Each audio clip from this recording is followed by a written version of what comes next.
मैं मंटू सर अपने YouTube channel Divya academy पे आप लोगों का स्वागत है। आज का टॉपिक है भारत का भूगोल। भारत के भूगोल में सबसे पहले हम लोग जानेंगे भारत के अवस्थिति के बारे में, भारत के मानचित्र के बारे में। उसके आगे हम अगले वीडियो के माध्यम से आपको बताएंगे कि और जानकारी हमें कहां से मिल सकती है। तो आप लोग बिना स्किप किए हुए वीडियो को ध्यान से देखेंगे, क्योंकि यह अगर मानचित्र को देखना और समझना अगर जान जाते हैं तो आपको आगे भूगोल में बहुत ज्यादा लाभदायक बनेगा। तो हम शुरू करते हैं सबसे पहले कि भारत अवस्थित है तो कहां है। तो सबसे पहले हम बात करते हैं भारत अवस्थित कहां है। तो ये है आपका ग्लोब, ये बीच से जाती है 0 डिग्री, इसका नाम है भूमध्य रेखा।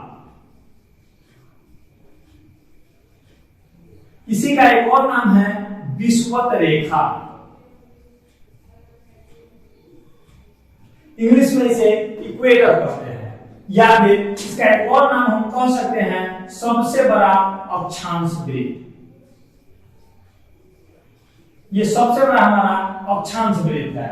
इसके ठीक ऊपर में या ऊपर में आपका होता है उत्तर, तो ऊपर में आपका 23.5 डिग्री 1/2 23 डिग्री 30 मिनट, यानी कि इसे हम एक और तरीके से लिख सकते हैं 23 होल 1/2 डिग्री, या फिर एक और तरीका हमारा है 22.5 डिग्री। ये आपका है कर्क रेखा। ठीक इतना ही नीचे, यानी कि आपका 23 होल 1/2 डिग्री पे आपका फिर दूसरा आएगा जिसे हम लोग कहते हैं मकर रेखा।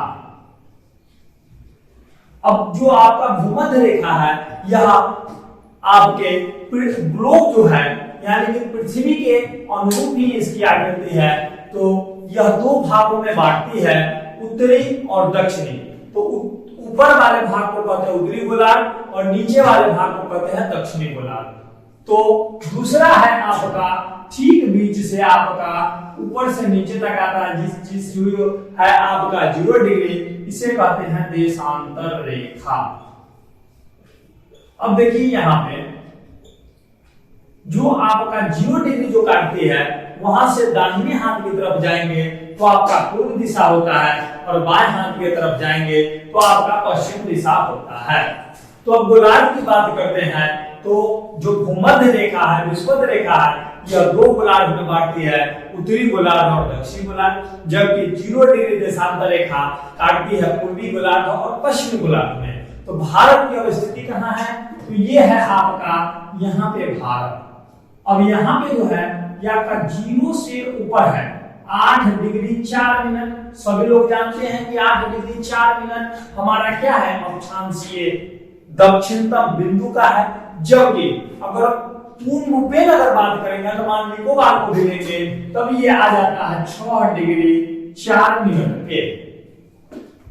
तो ये आपका है कहां? तो उत्तर में है, यानी भूमध्य रेखा से ऊपर है, इसलिए कहते हैं कि 8 डिग्री 4 मिनट उत्तरी गोलार्ध से ऊपर में आपका आ जाता है 37 डिग्री 6 मिनट तक। यह भी क्या है, ऊपर में है तो आपका उत्तरी हो गया, यानी कि हम सीधा सीधा कहेंगे 8 डिग्री 4 मिनट से लेकर के 37 डिग्री 6 मिनट तक उत्तरी गोलार्ध में अवस्थित है।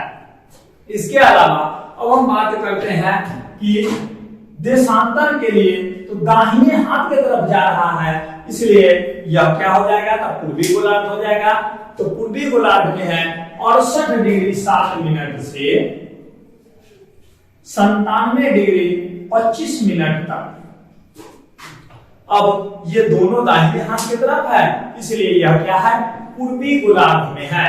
तब अब भारत क्या करें, भारत जो अवस्थित है कहां है, तो उत्तरी पूर्वी गोलार्ध में अवस्थित है। ठीक है, अब भारत जो अवस्थित है इसकी बात तो कर लिए। अब इसके बाद हम जानते हैं कि भारत का नाम क्या है। तो भारत की नाम की अगर हम बात करते हैं तो भारत को हम लोग 6 नामों से जानते हैं। जबकि अगर यही क्वेश्चन कहा जाए कि भारतीय संविधान में कितने नामों की चर्चा की गई है भारत के लिए, तो आपके दो ही नाम है, एक इंडिया और एक भारत। जबकि भारत के नाम की अगर हम बात करते हैं तो भारत के 6 नाम हैं। ये नाम है, सबसे पहले आप लोग जानते ही हैं भारत और इंडिया जो आपके संविधान में उल्लेखित है, इसके अलावा हिंदुस्तान, उसके बाद आर्यावर्त, उसके बाद जम्बूद्वीप, उसके बाद रिपन। ये आपके नाम है भारत के। भारत के राज्यों को हम लोग ध्यान से देखेंगे कि भारत में जो 28 राज्य है और 8 केंद्र शासित प्रदेश है, इसे हम लोग किस प्रकार से याद करेंगे। तो सबसे पहले हम बात करते हैं 28 राज्यों को याद कैसे रखेंगे, तो इसे हम 4 भाग में बांटेंगे।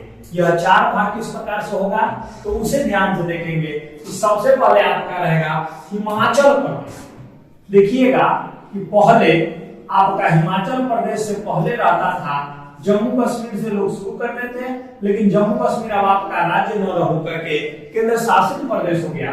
तो हिमाचल प्रदेश से शुरू करेंगे और आगे देखेंगे। तो हिमाचल प्रदेश के बाद होगा आपका पंजाब, पंजाब के बाद होगा आपका राजस्थान, राजस्थान के बाद होगा गुजरात, गुजरात के बाद होगा महाराष्ट्र, महाराष्ट्र के बाद होगा आपका गोवा, गोवा के बाद होगा कर्नाटक, कर्नाटक के बाद होगा केरल। ये आपका सीरीज खत्म हो गया। अब दूसरा सीरीज की अगर हम बात करते हैं तो दूसरा आपका फिर स्टार्ट होगा कहां से, तो केरल पे हम लोग खत्म किए। केरल से सटेगा आपका तमिलनाडु, तो तमिलनाडु से शुरू करते हैं। तो आपका हो जाएगा दूसरा में तमिलनाडु, तमिलनाडु के बाद आपका होगा आंध्र प्रदेश, आंध्र प्रदेश से सटेगा आपका कौन, उड़ीसा, उड़ीसा के बाद पश्चिम बंगाल, पश्चिम बंगाल से फिर सटाइए किसको, बिहार को, बिहार के बाद उत्तर प्रदेश, उत्तर प्रदेश के बाद उत्तराखंड। यहाँ पे आकर के आपका खत्म हो जाएगा। ये आपका दूसरा सीक्वेंस भी खत्म हो गया है। अब हम लोग तीसरा में जानेंगे जो बीच में रह गए हैं। तो बीच में रह गए हैं आपके हरियाणा, हरियाणा के बाद आपका मध्य प्रदेश, मध्य प्रदेश के बाद आता है झारखंड, झारखंड के बाद आपका छत्तीसगढ़, छत्तीस के बाद आपका आएगा तेलंगाना।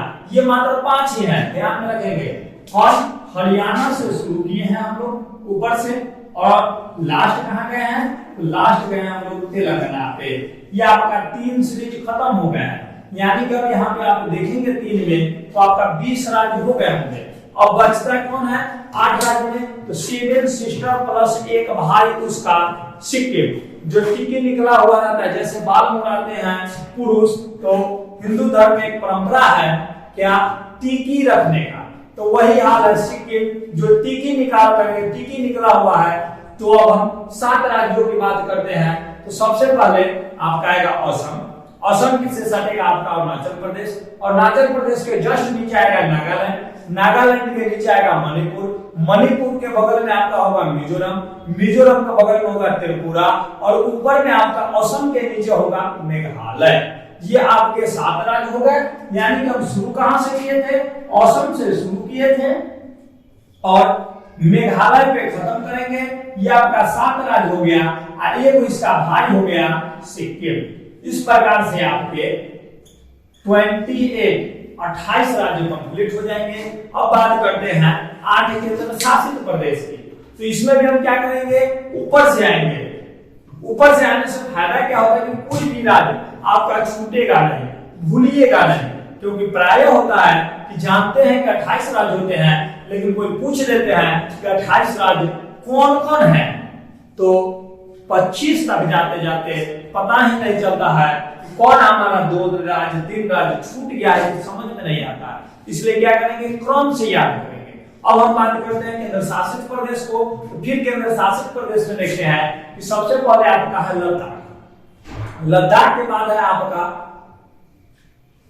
जम्मू कश्मीर, जम्मू कश्मीर के बाद आएगा आपका चंडीगढ़, चंडीगढ़ के बाद आएगा आपका दिल्ली। देखिए 4 आपके खत्म हो गए, ऊपर है दिल्ली, दिल्ली के बाद आएगा आपका दादर नगर हवेली, ठीक है।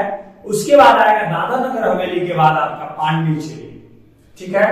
उसके बाद पांडिचेरी 3 जगह मिलेगा, ध्यान रखिएगा पांडिचेरी। उसके बाद आपका बाएं हाथ की तरफ रहेगा आपका लक्षद्वीप, और दाहिने हाथ की तरफ रहेगा अंडमान निकोबार।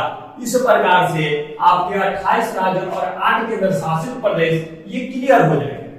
ठीक है, अब हम जानते हैं ये भारत है। भारत है ये क्या है?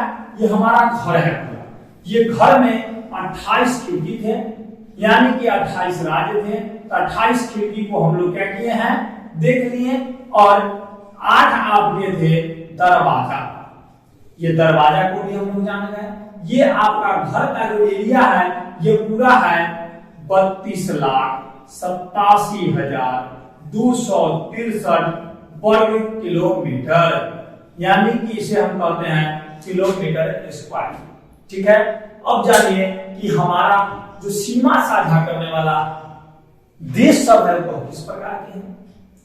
तो देखिए यहां से अगर हम बात करते हैं, ये आपका जगह है तमिलनाडु का।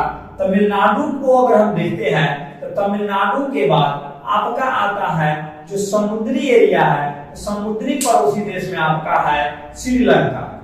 इसके बाद जब हम वहीं से देखेंगे तो मालदीव आ जाएगा, लेकिन भारत का क्षेत्र वही नहीं है, ये आपका अंडमान निकोबार समूह वाला भी है। तो जब यहाँ पे को देखेंगे तब आपका दूसरा समुद्री पड़ोसी देश मालदीव न हो करके आपका हो जाता है इंडोनेशिया।